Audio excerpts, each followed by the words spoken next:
আল্লাহ, দুনিয়ার সমস্ত মানুষ আমাকে খারাপ বইলা তারাইয়া দিছে, তোমার সাহাবায়ে কেরাম আমারে খারাপ বইলা তারাইয়া দিছে গো, তোমার নবী পর্যন্ত আমাকে খারাপ বইলা তারাইয়া দিছে।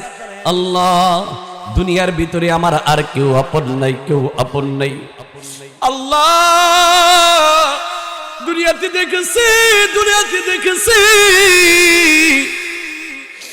আব্বা ঘরে জায়গা দেয় না, আম্মা ঘরে জায়গা দেয় না, রাত্র যখন গভীর হয় আব্বা ঘরে জায়গা দেয় না, ঠেঙ্গে ভেঙ্গে ফেলবে, হুমকি দেয়।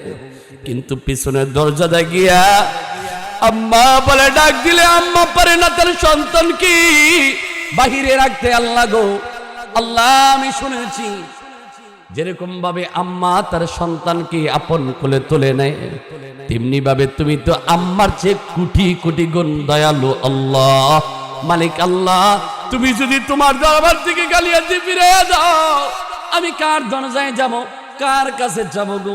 আল্লাহ, তুমি আমাকে মাফ করে দাও, মাফ করে দাও। এরকম ভাবে যখন কান্না করেছে স্বয়ং রব্বুল আলামিন আল্লাহ তাআলা তার জীবনের সব গুনাহ মাফ করে দিয়েছেন। এবার ছুটে গেলেন সাহাবায়ে কেরাম, ছুটে গিয়ে দেখেন আসলে লোকটা এরকম ভাবে কান্না করতেছে। যা বলে আবু বকরে, ও ভাই সাহাবা রে, আর কাঁদিস না, উঠ, মাথা উঠা। এবার কণ্ঠস্বর শুনে বলে, ভাই আবু বকর, তুমি না বলেছ আমার আল্লাহ আমাকে মাফ করবে না, তুমি না আমাকে ঘর থেকে বের করে দিয়েছ, যতক্ষণ পর্যন্ত আমার আল্লাহ মাফ না দিবে ততক্ষণ পর্যন্ত আমি মাথা উত্তোলন করব না। সুবহানাল্লাহ। আমার মরণের কতদিন বাকি আমি জানিলাম না গো, আল্লাহ, মরণের কতদিন বাকি। আপনার আমার মরণের কতদিন বাকি কেউ জানেন? কেউ কি জানি? তাহলে একজন জানে, তিনার নাম কি? জোরে বলেন না, তিনার নাম কি? তাহলে ওই আল্লাহই জানে, পৃথিবীর কেউ জানে না। তাহলে আমার মউতের জন্য প্রস্তুত থাকা দরকার আছে না নাই? তাহলে মৃত্যুর কথাকে স্মরণ রেখে একটু শুনবো তো ইনশাআল্লাহ। আমার মরণের কতদিন বাকি আমি জানিলাম না গো, আল্লাহ, মরণের কতদিন বাকি, আমার মরণের কতদিন বাকি আমি জানিলাম না গো, আল্লাহ, মরণের কতদিন বাকি। আর হায়াত হইল হাতে বাইগো, মৌত হইল ফাই, হায়াত হইল হাতে বাইরে, মৌত হইল ফাই। যে জায়গায় যার মরণ লেখা সে জায়গায় সে মরে আমি জানিলাম না গো, আল্লাহ, মরণের কতদিন বাকি, আমার মরণের কতদিন বাকি আমি জানিলাম না গো, আল্লাহ, মরণের কতদিন বাকি। আর আজরাইল আসিয়া যখন হস্তে দিবা দড়ি, আজরাইল আসিয়া যখন হস্তে দিবা দড়ি, তখন আমার মন বাই করবা লোকালোকি আমি জানিলাম না গো, আল্লাহ, মরণের কতদিন বাকি, আমার মরণের কতদিন বাকি আমি জানিলাম না গো, আল্লাহ, মরণের কতদিন বাকি। আলহামদুলিল্লাহ।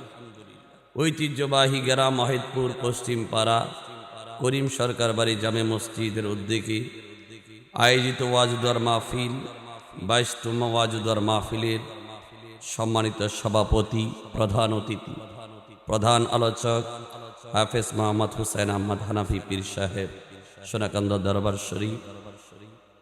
আরও আমার পূর্বে আলোচনা করেছিলেন আল্লাহর পেয়ারা বান্দা মাহবুব রহমান সিরাজি সাহেব, আরও অনেকে আলোচনা করেছেন।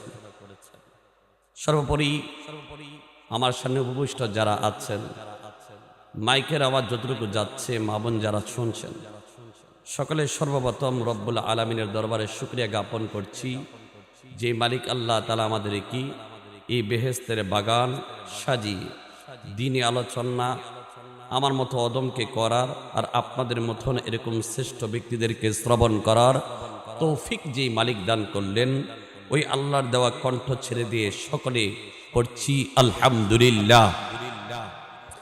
আওয়াজটা ওয়াহিদপুর এলাকার আওয়াজ না, আমি জানি তারা মোটামুটি আওয়াজ করে কথা বলতে পারে, তা আমি একটু আওয়াজ দিই, আপনারা কি কন, আসেননি আমার সাথে? তাহলে আমি আবারও বলছি আলহামদুলিল্লাহ। প্রশংসা করলাম কার? আল্লাহ। লাভ হইল কার? জোরে বলেন, লাভ হইল কার? জোরে বলেন না মুরব্বীরা, লাভ হয়েছে কার? প্রশংসা করছি একজন আল্লাহর, আর লাভ হয়েছে আমার। তো আমার লাভ বুঝে সেরেও যদি আমি প্রশংসা না করতে পারি, তাহলে আমার মতো হতভাগার কেউ আসেনি? তাহলে আবার বলি আলহামদুলিল্লাহ। সকলে বলি আল্লাহু আকবার। ইনশাআল্লাহ হ না কিছু কইবেন, আলোচনা কিছু হবে, সময় আমার অল্প, তারপরে যতটুকু সম্ভব কোরআন এবং হাদিস থেকে বলবো, যদি আল্লাহ তৌফিক দেন। আমি আপনাদের মাঝি আল্লাহ তাআলার কালাম থেকে তেলাওয়াত করেছি সূরা তাহরীমের ৮ নম্বর আয়াত। আল্লাহ বলেন, ইয়া আইয়ুহাল্লাযীনা আমানু তুবু ইলাল্লাহ তাওবাতান নাসুহা। ওরে ওয়াহিদ পরের মুসলমান, আপনার আমার মনি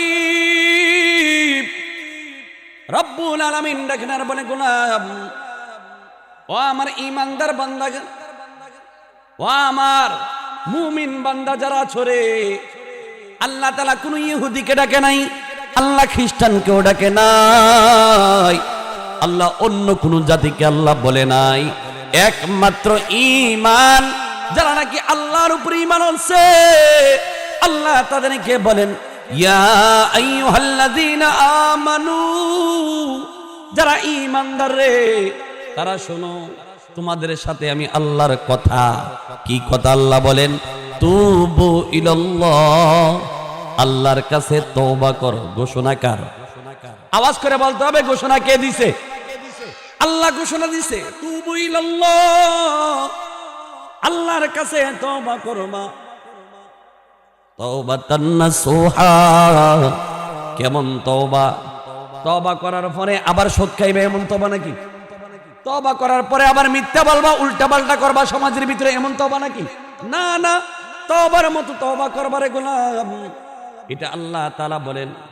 আর এই তওবাটা তখনই অর্জন হবে যখন নাকি আপনার ভিতরে ইত্তাকুল্লাহ, আল্লাহর ভয় ফিট হবে, ঠিক কিনা? আল্লাহর ভয় যার ভিতরে আছে এই ঈমানদার, আর ওই ঈমানদারের ভিতরেই সম্ভব একমাত্র তওবাটা হাসিল হওয়া। নাম্বার 1। 2 নাম্বার কথা,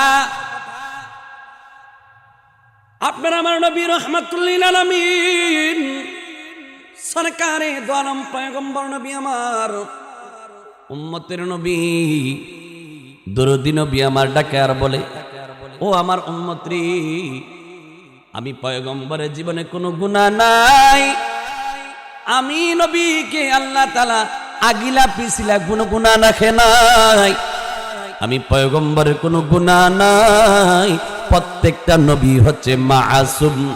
আমার আল্লাহ বিশেষ মর্যাদা দিয়েই তো নবীদেরকে বানাইছে। নিষ্পাপ যাকে বলা হয় সেটা হচ্ছে নবীরা। এই নবী বলেন, ও আমার উম্মত শোনো, আমি পয়গম্বর দৈনন্দিন কম পক্ষে 100 বার ইস্তেগফার করি। সুবহানাল্লাহ। এইবার চিন্তা করেন, নবী হইয়া যদি তিনি 100 বার ইস্তেগফার করেন, তাহলে আপনি কতবার পড়া উচিত? একটা বার চিন্তা করেন তো। আপনি পড়িনি, আমরা পড়ি না, তো খবরও নেই আমাদের। এই জন্য মায়ের নবী রাহমাতুল লিল আলামিন বলেন, ও সাহাবায়ে কেরাম রে, তোমরা এই কাজগুলা করবা। কি কাজ? বেশি বেশি ইস্তেগফার পড়বা, ইস্তেগফার পড়বা। আর ইস্তেগফারের দ্বারা তোমার যত মার্জনা হবে, গুনাহ হবে, স্বয়ং রব্বুল আলামিন তোমাকে মাফ করে দিবেন। আল্লাহ মাফ করে দিবেন। তার ভিতরে সাহাবীদের ভিতরে একজন সাহাবী, নাম তার সাঈদ। নাম কি? জোরে বলেন না, নাম কি? সাঈদ, একজন সাহাবীর নাম। তারই সাথে তার ঘরের কামলা একজন সাহাবীর নাম হলো সালাবাতুল আনসারী। নাম কি? সালাবাতুল আনসারী। সাঈদ আল্লাহ নবী যুদ্ধের ময়দানে ডাক দিলেন, কে কে যুদ্ধের ময়দানে যাইবা? সাঈদ বলে, ইয়া রাসূলুল্লাহ, আমি যেতে চাই। এবার আল্লাহ নবীর সাথে যুদ্ধের ময়দানে চলে যাবে সাঈদ। সালাবাতুল আনসারী ঘরের কামলা বলে দেখেছে, ওই সালাবা, আমার অবর্তমানে তুমি আমার সবকিছু দেখশন করবা, এমনকি আমার ঘরের বাজার সাজার ইত্যাদি যা কিছু লাগে প্রয়োজন মাফিক সবকিছু এনে দিবা। ঠিক আছে, দায়িত্ব বহন করে গেলেন সালাবাতুল আনসারীর কাছে সাঈদ। এবার সাঈদ চলে গেলেন যুদ্ধের ময়দানে। সাঈদ যুদ্ধের ময়দানে যায়। যুদ্ধের ময়দানে মায়ার নবীর সঙ্গে যায় রে মুসলমান। যুদ্ধের ময়দানে যাওয়ার পর ওই দিক দিয়া সালাবাতুল আনসারীকে শয়তান ধোঁকা দিয়া বলে, ও সালাবাতুল আনসারী রে, সালাবাতুল আনসারী, দেরি কেন করো? আর দেরি করার কোনো প্রয়োজন নাই। দেখ দেখ দেখ, তাকায় দেখ, সাঈদের স্ত্রী বড় সুন্দরী, সাঈদের স্ত্রী বড় রূপবতী।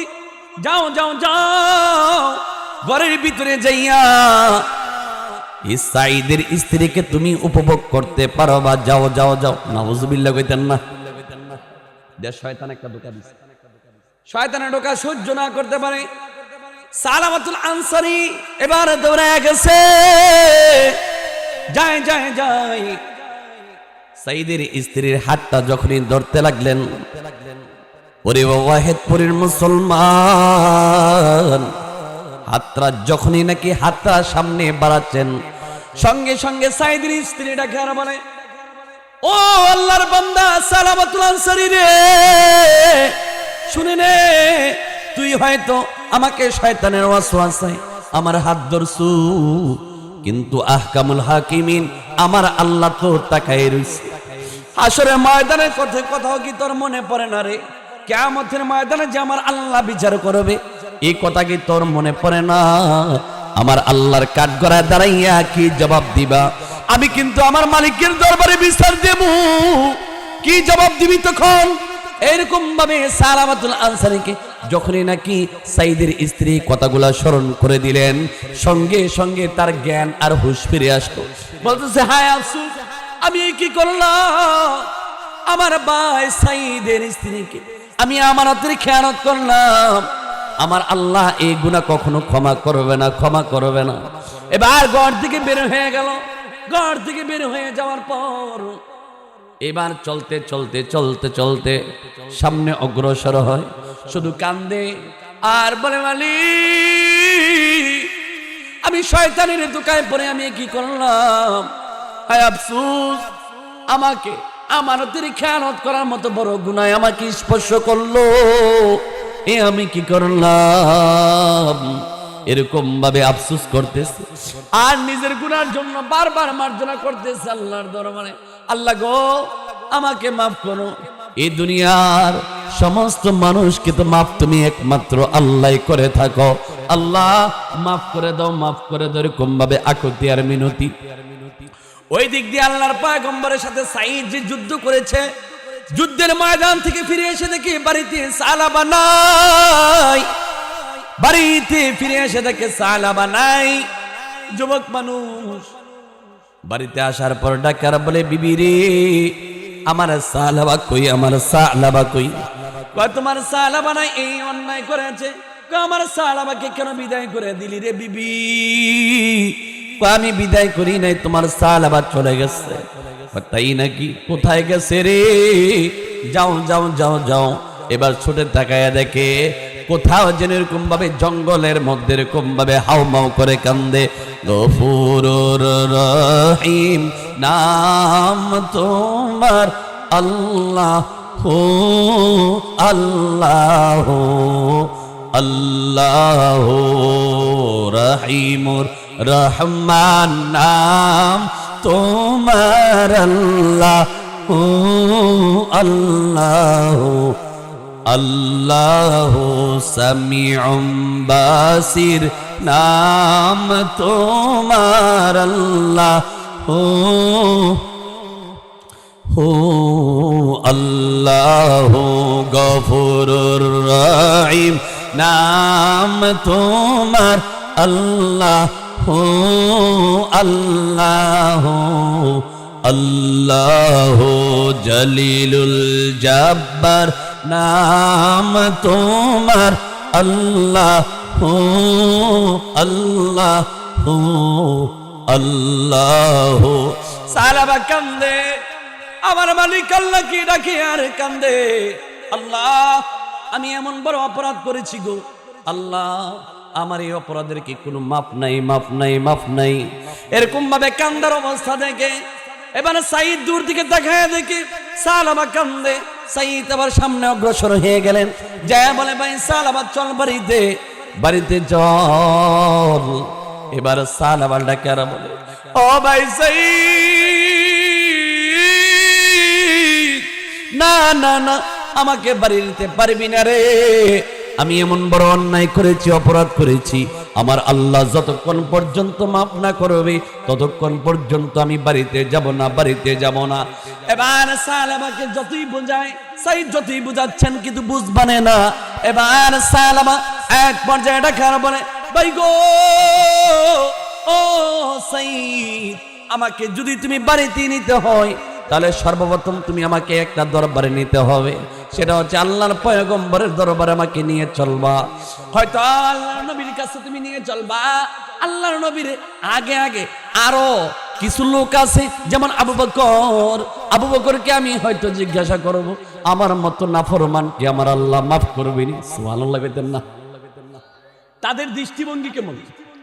এবার আবু বকরের কাছে যাইবে, সাইদকে নিয়ে রওনা, সাইদকে নিয়ে রওনা দিছে। এবার সাইদকে নিয়ে সালাবা যায়, যাইতে যাইতে আবু বকরের দরজায় যাওয়ার পরে ডাকার বলে, ভাই আবু বকর, আপনার দরবারে এমন একজন ব্যক্তি আসছে গো, যার নাম সালাবাতুল আনসারী। আবু বকর, তার সাথে আপনি একটু কথা বলবেন নি? আবু বকর ডাকে আর বলে, ঠিক আছে, তাকে কথা বলতে দাও। সালাবাতুল আনসারী ডাকে আর বলে, ও পয়গম্বরের সাহাবী আবু বকর, একটা কথা বলতাম রে আবু বকর। আবু বকর, আমার মতো পাপিষ্ঠ কেউ নাই, আমি এই গুনাহ করেছি গো, আমার আল্লাহ আমারে মাফ দিবনি। আবু বকর ডাকে আর বলে, এত বড় জঘন্য অপরাধ তুমি করেছো, আমার আল্লাহ মাফ দিবে না, বের হয়ে যাও আমার কাছ থেকে। এবার সালাবাতুল আনসারী ডাকে আর বলে, ও ভাই সাইদ রে, চল ওমরের দরবারে যাব, ওমরকে জিজ্ঞাসা করব, আমার মতন নাফরমানকে আমার আল্লাহ মাফ দিবনি। এবার চলে গেলেন ওমরের দরবারে। ওমরের দরবারে গিয়া বলে, ভাই ওমর গো, আমার মতো নাফরমানকে আমার আল্লাহ মাফ দিবনি। না, তোর মতো পাপিষ্ঠকে আমার আল্লাহ মাফ দিব না, আমার আল্লাহ তাআলাই ভালো জানে, ঘর থেকে বের হয়ে যা। কেন তুই এত বড় অপরাধ করেছো, এত বড় অন্যায় করেছো, যাও যাও, ঘর থেকে বের হয়ে যাও। এবার ছুটে গেলেন এখান থেকে। এবার সালাবাতুল আনসারী ডাকে আর বলে, ও ভাই সাইদ, চল চল চল ওসমান গনির দরবারে, ওসমানকে জিজ্ঞাসা করব, আমার মতো পাপিষ্ঠকে আমার আল্লাহ মাফ দিবনি। এবার ছুটে গেলেন, যা বলে, ভাই উসমান, আমার আল্লাহ আমারে মাফ দিবনি রে, আমার মালিক আল্লাহ তাআলা আমাকে ক্ষমা করবেনি। ওসমান শুইনা বলে, না না, আমি জানি না, এখান থেকে বের হয়ে যাও। কেন তুমি এত অপরাধ করেছো, অন্যায় করেছো, এটা আল্লাহই ভালো জানে, জানি না, জানি না, ঘর থেকে বের হয়ে যা। এবার সালাবাতুল আনসারী ডাকার বলে, সাইদ চল আলীর দরবারে যাবো। আলীর দরবারে গিয়ে বলে, ভাই আলী, আমার আল্লাহ আমারে মাফ দিবনি, আমি অন্যায় করেছি। এবার আলী ডাকার বলে, এ সালাবা, ঘর থেকে বের হয়ে যাও, জানি না, জানি না, আল্লাহ তোরে মাফ দিবনি রে, তুই যে অন্যায় করেছ, এই অপরাধ আমার আল্লাহ মাফ করবে না, ঘর থেকে বের হয়ে যা। এবার সালাবাতুল আনসারী সাইদকে চিৎকার মিলে ডাকার বলে, সাইদ, আর বেঁচে থাকতে মনে চায় না রে, আমি ভাবছিলাম সাহাবায়ে কেরামের মাধ্যমে সমাধান পেয়ে যাব, কিন্তু পাইলাম না। আমার মনে হয়, আমার বিশ্বাস, একজন ব্যক্তি আছে রে, যিনি সমস্ত উম্মতের দরদি মুহাম্মদ, আমার নবীর কাছে গেলে হয়তো পারে এর সমাধান পাইতে পারি। সুবহানাল্লাহ। এবার ছুটে গেলেন সাইদকে নিয়ে। যাইতে আল্লাহর পয়গম্বরের দরবারে যাওয়ার পর যায় বলে, ইয়া রাসূলুল্লাহ, ইয়া হাবিবাল্লাহ, আমার মতো পাপিষ্ঠকে আমার আল্লাহ ক্ষমা দিবেনি, মাফ দিবেনি। এবার আল্লাহর পয়গম্বর হিস্টোরি শোনা মাত্র এটা কেন বলে, জানি না, আমার আল্লাহ ভালো জানে। তুমি আমার ঘর থেকে বের হয়ে যাও, আমি জানি না তোমাকে আল্লাহ মাফ, তোমার আমার আল্লাহ মাফ দিবেনি, আমি জানি না। যাও, ঘর থেকে বের হয়ে যাও। ঘর থেকে বের হয়ে সাইদকে সালাবা ডাকে আর বলে, সাইদ, আর এই পৃথিবীতে বাঁচতে মন চায় না রে, আর বাঁচতে মন চায় না, আর বাঁচতে ইচ্ছা হয় না। আমাকে একটা রশি দে, ফাঁস দিয়া মইরা যায়। কিন্তু এত অপমান, অপদস্থ, না, আমার আল্লাহ যেহেতু মাফ করবে না, এই চেহারা আর মক্কার অলিতে গলিতে আমি আর কখনো দেখাইতে চাই না। আমার ছেড়ে দে, আমি আল্লাহর রাস্তায় শেষ হয়ে যাই। এবার তার মেয়ে খামসানা রাদিয়াল্লাহু তাআলা আনহা, সেও বলে, বাবা গো, ঘুরে দেখেছি সাহাবায়ে কেরাম এবং কি নবী পর্যন্ত তোমার প্রতি অভিশাপ দিছে গো, তোমার কোনো ক্ষমা নাই, তোমাকে আব্বা বলে ডাকবো না যতক্ষণ পর্যন্ত আমার আল্লাহ মালিক আল্লাহ মাফ না করবে, ততক্ষণ পর্যন্ত তোমাকে আল্লাহ বলেও আব্বা বলেও স্বীকার করবো না। যাও, তুমি ঘর থেকে বের হয়ে যাও। এবার সালাবাতুল আনসারী এবার ছুটে গেলেন, সামনে অগ্রসর হইতেছে, আর ডাকার বলে, মালিক আল্লাহ, তুমি তাকায় দেখো, আমার ঘরে যে কন্যাটা, আমার মেয়েটা পর্যন্ত আমাকে আব্বা বলে স্বীকার করে না, আব্বা বলে স্বীকার করে না। মানে ও আমার আল্লাহ রে, আল্লাহ, আমি এখন কি করব, কোথায় যাব? এরকম ভাবে কান্না করতেছে, করতে একটা গহীন জঙ্গলে চলে গেলেন। আর ওই দিক দিয়ে আল্লাহ তাআলা জিবরাইল আমিনকে পাঠিয়ে দিয়েছে। আল্লাহু আকবার। জিবরাইল আমিনকে পাঠিয়ে দিলেন আর বললেন, জিবরাইল যা, আমার বন্ধুকে আয়াত শোনায়া দিবি। আয়াতটা কি? ওয়াল্লাযীনা আমানু ওয়াল্লাযীনা ফাআলু ফাহিশাতান আও যালামু, এরকম ভাবে আয়াতটা সূরা আলে ইমরানের 135 নম্বর আয়াতটা স্বয়ং আল্লাহ রাব্বুল আলামিন জিবরাইলের মাধ্যমে আল্লাহর পয়গম্বরকে জানিয়ে দিলেন, ও পয়গম্বর, নবী গো, এই মাখলুকগুলার মালিককে? কয় আল্লাহ। এই মাখলুকগুলার মালিককে? কয় আল্লাহ। আল্লাহ যদি হয়ে থাকে তাহলে সালাবাতুল আনসারীকে আপনি কেন খালি হাতে ফিরে দিলেন? আমার রব আল্লাহ তাআলা সালাবাতুল আনসারীকে স্বয়ং রব্বুল আলামিন তাকে মাফ করে জান্নাতি বানায় দিয়েছে, তার সব ভুল ত্রুটি মাফ করে দিয়েছে। আল্লাহর নবী সাহাবায়ে কেরামদেরকে ডাকলেন আর বলেন, ও আমার সাহাবায়ে কেরাম রে, শোনো রে, তোমরা কে কোথায় আছো? আমার সালাবাতুল আনসারীকে স্বয়ং রব্বুল আলামিন মাফ করে দিছে, স্বয়ং আল্লাহ তাআলা মাফ করে দিছে, আমার আল্লাহ তাআলা ক্ষমা করে দিছে রে। আমার সালাবাতুল আনসারীকে খুঁজে নিয়ে আসবা, কে আছো? এবার কয়েকজন সাহাবী, 4 জন সাহাবী ছুটে গেলেন সালাবাতুল আনসারীর খোঁজে। খুঁজতে জঙ্গল এলাকায় ছুটে গেলেন। ওই এলাকার মানুষ কৃষিখাত করে। কৃষিখাত, এই যে ধান খেত লাগাইছেন আপনারা, এই কিছু লোকের জিজ্ঞাসা করছে, ভাই তোমাদের এলাকায় সালাবাতুল আনসারী নামে কোন লোক দেখছো নি? ভাই লোক দেখছি না, তবে একটা লোকের কান্নায় আমাদের এলাকার পশু পাখি এবং কি মানুষের ঘুম ভাঙ্গে।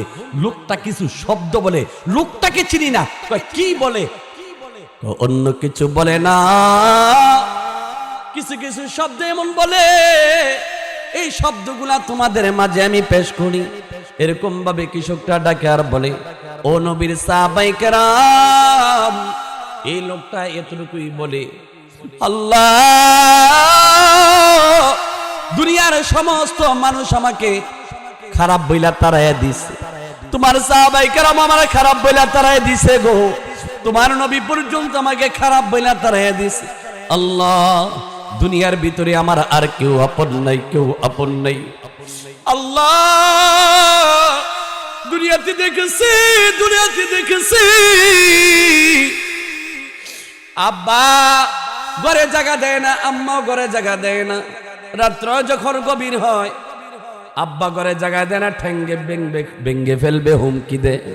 কিন্তু পিছনের দরজা গিয়া আম্মা বলে ডাক দিলে আম্মা পারে না তার সন্তান কি বাহিরে রাখতে। আল্লাহ গো, আল্লাহ আমি শুনেছি যেরকম ভাবে আম্মা তার সন্তানকে আপন কোলে তুলে নেয়, তেমনি ভাবে তুমি তো আম্মার চেয়ে কোটি কোটি গুণ দয়ালু। আল্লাহ মালিক আল্লাহ, তুমি যদি তোমার দরবার থেকে গালিয়াতে ফিরে দাও, আমি কার দরজায় যাব, কার কাছে যাব গো?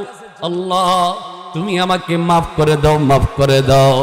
এরকম ভাবে যখন কান্না করেছে স্বয়ং রব্বুল আলামিন আল্লাহ তাআলা তার জীবনের সব গুনাহ মাফ করে দিয়েছেন। এবার ছুটে গেলেন সাহাবায়ে কেরাম, ছুটে গিয়ে দেখেন আসলে লোকটা এরকম ভাবে কান্না করতেছে।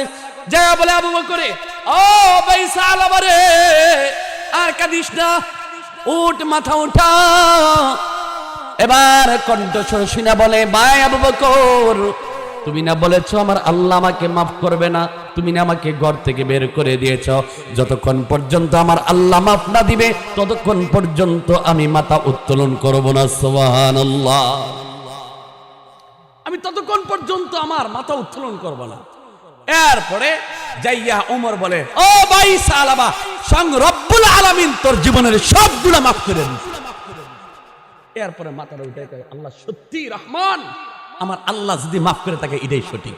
এবার আল্লাহর মাফের কথা যখন শুনলেন সঙ্গে সঙ্গে এবার উঠে গেলেন। উইটা যাইয়া এবার 5 জন হয়েছে, 4 জন সাহাবী আসছে তাকে নেওয়ার জন্য, আর তিনি সহ 5 জন সাহাবী গেছে। মদিনার দিকে যাইতে যাইতে দেখে হযরত বেলাল ফজরে আজান দেয়। ফজরে আজান দেওয়া মাত্রই এবার নামাজের ইমামতি করতেছেন বিশ্বনবী, আর পিছন দিয়ে গিয়া তারা এই 5 জন সাহাবী নামাজে দাঁড়াইছে। নামাজের প্রথম রাকাতে সূরা তাকাসসুর পড়তেছে, আল্লাহুম্মা তাকাসুর হাত্তা যুরতুমুল মাকাবির কাল্লা সাওফা তা'লামুন সুম্মা কাল্লা সাওফা তা'লামুন।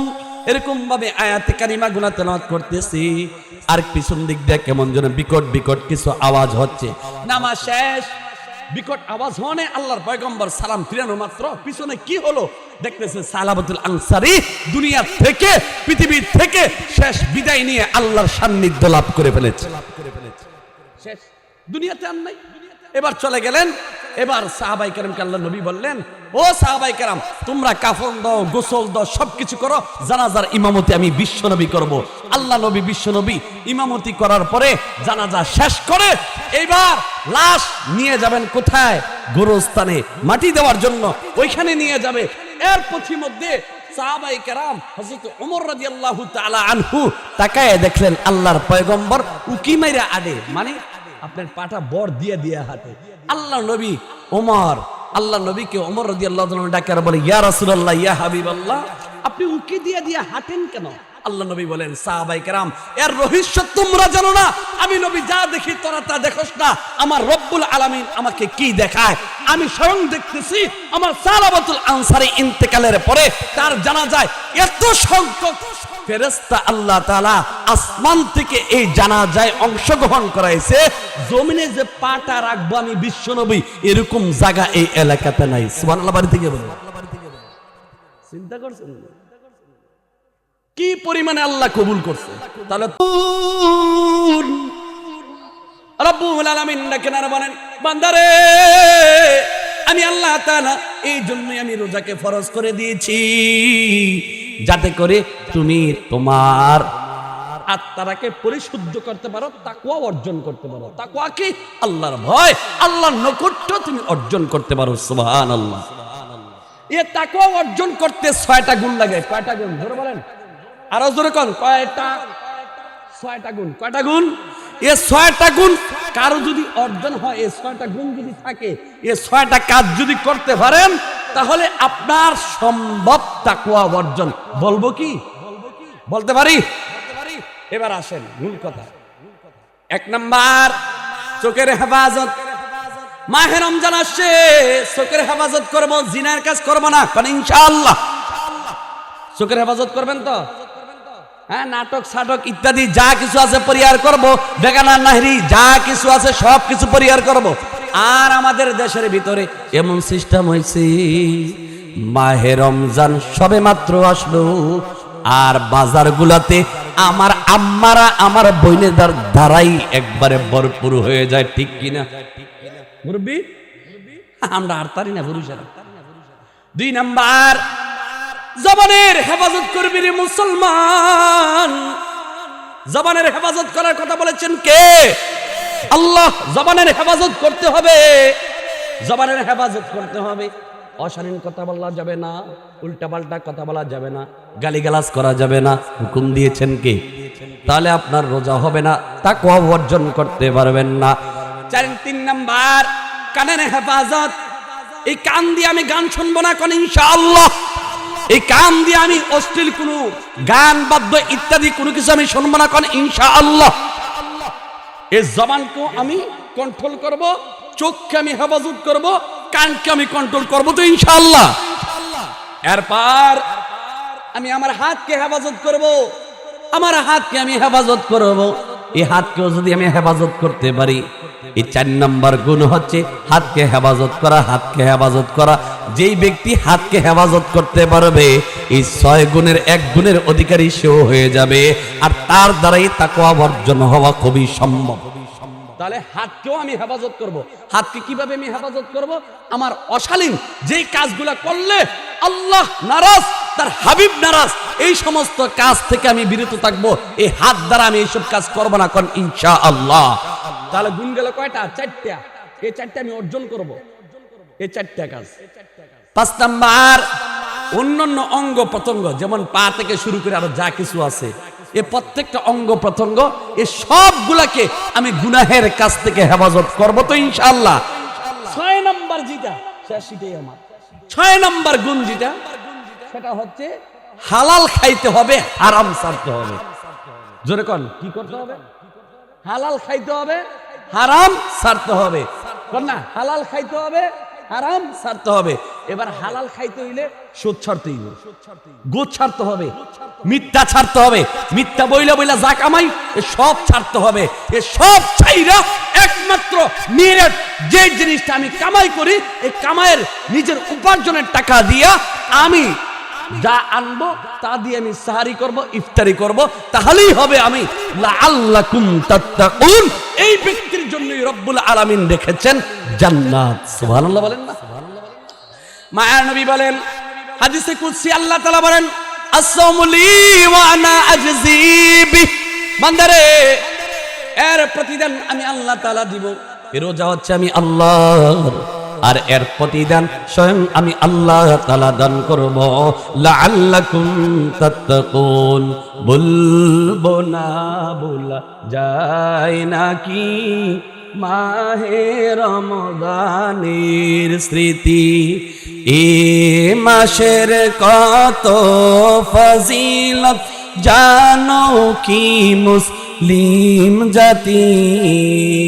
বলবো না বলা যায় নাকি মাহে রমজানের স্মৃতি।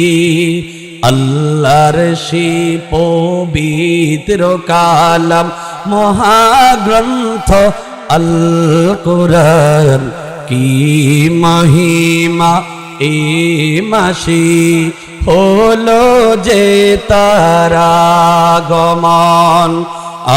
আমরা তো সেই নবীর উম্মত, কিভাবে দাও তার সিনাতে আঘাত।